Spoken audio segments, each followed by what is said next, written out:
Martial, bonjour. Question. Ok. Une qualification assurée assez tranquillement, on sent que le relais est plutôt bien réglé. Oui, voilà, c'était la mission de ce matin, passer sans encombre. Ça a été fait, éviter les pièges du premier tour. Voilà, d'autres équipes ne sont pas passées, voilà, parce que les premiers tours sont toujours très dangereux. Il y a beaucoup d'appréhension, beaucoup de nervosité. Nous, on a paru très serein et ça s'est bien passé. Les Anglais qui ont été éliminés, c'est Très bonne nouvelle. une bonne nouvelle. Disons que c'était des concurrents, les concurrents principaux, ils préparent Londres 2012. Enfin, ils mettent un vrai investissement dans le relais et pour nous, du fait qu'ils soient éliminés, pour nous, c'est vraiment une chance de médaille supplémentaire. Et voilà, on va tout aussi bien préparer la finale, bien sûr. Hein. On va pas se laisser faire comme ça, mais c'est déjà une bonne chose. On a vu que l'Italie, le Portugal et l'Allemagne étaient au point dans l'autre série. Nous, on le saura aussi pour la finale, il n'y a pas de souci là-dessus. D'accord, merci. Donc c'est le couloir de la qualification, on peut dire. Oui, c'est ça, c'est le couloir de la qualification. Le job a été accompli, on va dire ça comme ça. Les filles sont maintenant un couloir, quel qu'il soit, pour la finale.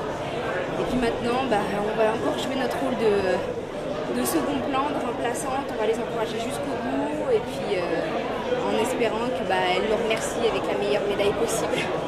C'est pas trop dur ce rôle de remplaçante?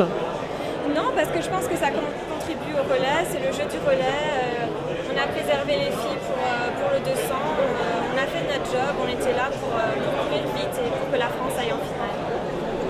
Vous ne pensez pas que c'est plus logique justement qu'en remise des médailles, il y a les 6 filles qui montent sur le podium, non pas les 4 premières qui courent en finale? On verra le jour venu, on verra. Voilà. Si médaille il y a, on verra comment ça se décidera. Mais même si on n'est pas sur le podium, je pense que les filles, on s'entend vraiment bien. On a vraiment essayé de faire table rase de tout ce qui pouvait se passer sur les déboires du relais 4x100. Maintenant, il y a une vraie entente et puis qu'on soit 4 ou 6 sur le podium, on a été 6 à bosser pour le relais et puis voilà. Ukraine, Pologne, Russie, France, c'est pas le podium, mais je pense que le titre va se jouer entre ces 4 relais. C'est un relais, ça reste aléatoire. Je pense que quand on va s'aligner pour gagner et après on verra. L'Allemagne éliminée, une surprise? Surprise, oui, parce que c'est vrai que c'est une grosse nation et puis maintenant on verra. Vraiment, tout peut se passer comme pour nous, comme pour elles. L'objectif maintenant pour les filles, ça va être de rester concentrées et puis de se faire plaisir. Jean-Véronique, tu t'amuses en relais? Tout à fait, donc c'est une discipline que j'aime et avec les émotions que j'ai vécues à Athènes 2004, j'ai des images qui reviennent, j'ai des flashs avant mon départ qui viennent, donc ça ne peut que me donner du bonheur et puis la sensation de me sublimer et de me transcender. Pourtant, une qualification, c'est pas une cour de récréation, on l'a vu là. Hein. Tout à fait, donc on a bien vu que 3e, 4e, c'est des places qui sont 5e même assez risquées. Donc je pense qu'on a assuré, mais c'est clair que demain, il faudra, au niveau de la transmission, être beaucoup plus rapide. Et puis surtout avoir la niaque, parce que je pense que demain, on a un gros coup à jouer. Mais il faut rester prudent quand même, parce qu'on a des adversaires coriaces. Et il faut rester lucide et réaliste, parce qu'elles ne vont pas rigoler demain. Donc nous non plus, on ne va pas rigoler, donc, mais il faudrait être très très forte, c'est sûr. Par contre, l'Allemagne n'a pas assuré. Mais vous savez, le relais reste une discipline aléatoire, donc ça peut nous arriver aussi à nous, comme ça a été le cas certaines années. Et je pense qu'il ne faut pas se réjouir du malheur de l'autre. Ce ne serait pas fair play de notre part. Mais je pense que là, on est focalisé sur nous, nous sommes très unis, nous avons vraiment le plaisir de courir ensemble. Et puis 6 pour une médaille, ça va le faire, je pense. J'espère bien. En tout cas, je donnerai le meilleur de moi-même, je ferai mon job. Ukraine, Pologne, Russie, France. Quelle équipe peut gagner justement ce relais? Vous savez, rien n'est écrit. Hein. Je pense que c'est demain que l'histoire s'écrira et il faut laisser l'histoire se faire demain. Merci. Merci. Donc la qualification est acquise. On a vu que l'Allemagne avait été éliminée. Donc Pologne, Ukraine, Russie, France. Tu as une idée déjà de l'équipe qui peut être la plus forte sur le podium? Non.